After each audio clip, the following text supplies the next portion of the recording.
Ukraine युद्ध शुरू होने के बाद भारत के द्वारा रूस से कच्चे तेल का आयात यानी कि इंपोर्ट शून्य से बढ़कर अचानक भारत की कुल तेल जरूरत का लगभग 40% तक पहुंच गया। इस एक फैसले ने भारत को अरबों डॉलर की बचत कराई।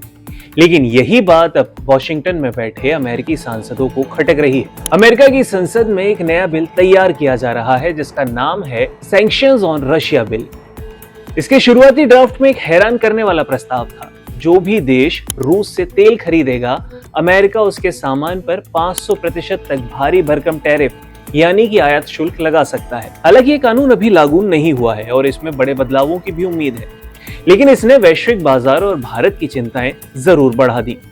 तो चलिए समझते हैं कि पूरा मामला क्या है और भारत पर इसका असर क्या हो सकता है। पहले जान लेते हैं कि पूरा विवाद आखिर है क्या। फरवरी 2022 में रूस यूक्रेन युद्ध शुरू होने के बाद अमेरिका और यूरोपीय देशों ने रूस की आर्थिक कमर तोड़ने के लिए उस पर कड़े प्रतिबंध यानी सैंक्शंस लगा दिए थे। उनका मकसद रूस की तेल से होने वाली कमाई को रोकना था। लेकिन भारत ने अपनी ऊर्जा सुरक्षा यानी एनर्जी सिक्योरिटी को ही प्राथमिकता दी। भारत अपनी जरूरत का 85% से ज्यादा कच्चा तेल विदेशों से इंपोर्ट करता है। जब पश्चिमी देशों ने रूसी तेल से दूरी बनाई तो रूस ने भारत को मार्केट रेट से काफी कम कीमत पर डिस्काउंटेड तेल ऑफर किया। भारत ने अपने नागरिकों और अर्थव्यवस्था के हित में इस डील को स्वीकार कर लिया। भारत का रुख हमेशा से ही साफ रहा है कि वो किसी भी दबाव में आए बिना अपने राष्ट्रीय हितों के आधार पर ही विदेश नीति तय करेगा। तो आखिर अमेरिका का ये नया बिल है क्या? अमेरिका में जो नया बिल लाया जा रहा है उसे रिपब्लिकन और डेमोक्रेट दोनों ही पार्टियों के सांसदों का समर्थन मिल रहा है। इस बिल का टारगेट सिर्फ रूस नहीं है, बल्कि वो सभी देश हैं जो रूस से कच्चा तेल, नेचुरल गैस, यूरेनियम या अन्य एनर्जी प्रोडक्ट्स खरीद रहे हैं। उससे पहले आप जान लें कि टैरिफ होता क्या है। टैरिफ एक तरह का अतिरिक्त टैक्स होता है जो कोई देश बाहर से आने वाले सामान पर लगाता है। तो क्या भारत पर 500% का टैक्स लग सकता है? नहीं, ये खबर पूरी तरह से सही नहीं है। 500% की बात केवल शुरुआती ड्राफ्ट के प्रस्ताव में थी।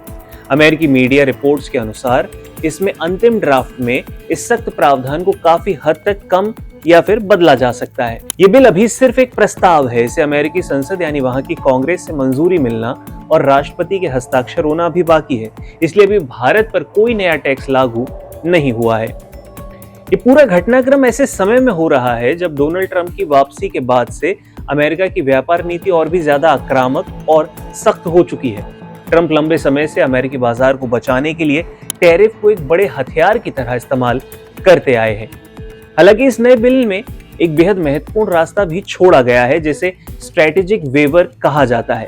प्रावधान के अनुसार यदि अमेरिकी राष्ट्रपति को लगता है कि किसी देश को प्रतिबंधों से छूट देना खुद अमेरिका के रणनीतिक और सुरक्षा हितों के लिए जरूरी है, तो वो उस देश को 180 दिन यानी 6 महीनों तक की मोहलत या छूट दे सकते हैं। चूंकि चीन के बढ़ते प्रभाव को रोकने के लिए अमेरिका को हिंद प्रशांत क्षेत्र में भारत जैसे मजबूत साझेदार की सख्त जरूरत है। इसलिए विशेषज्ञ मानते हैं कि अमेरिका भारत के साथ अपने रिश्तों को दांव पर लगाकर कोई ऐसा कदम नहीं उठाएगा जिससे दोनों देशों का व्यापार पूरी तरह से ठप हो जाए। अब उस स्थिति में भी सोच लीजिए कि अगर ये बिल पास होता है तो भारत पर इसका क्या असर पड़ेगा। यदि ये बिल अपने संशोधित या थोड़े नरम रूप में भी पास हो गया तो भारत के लिए आने वाले समय में चुनौतियां जरूर बढ़ जाएंगी। सबसे पहले सस्ते तेल पर दबाव आएगा। भारत के लिए भविष्य में रूस से इतनी बड़ी मात्रा में तेल खरीदना पहले जितना आसान नहीं रहेगा। भारत को अमेरिका और रूस के बीच एक बेहद बारीक कूटनीतिक संतुलन बनाना होगा। एक्सपोर्ट पर भी असर आएगा। यदि अमेरिका भारतीय प्रोडक्ट्स जैसे आईटी सेवाएं, फार्मास्यूटिकल्स या टेक्सटाइल और जेम्स पर आंशिक टैरिफ भी लगाता है तो अमेरिकी बाजार में भारतीय सामान महंगे हो जाएंगे, जिससे हमारे एक्सपोर्ट पर काफी दबाव बढ़ेगा। फिलहाल पैनिक करने की कोई जरूरत नहीं है क्योंकि भारत और अमेरिका के बीच व्यापारिक बातचीत बैक चैनल के जरिए हमेशा चलती रही है। आने वाले दिनों में देखना होगा कि इस बिल का फाइनल स्वरूप क्या होता है और भारत अपनी कूटनीति से इस चक्रव्यूह को कैसे पार करता है।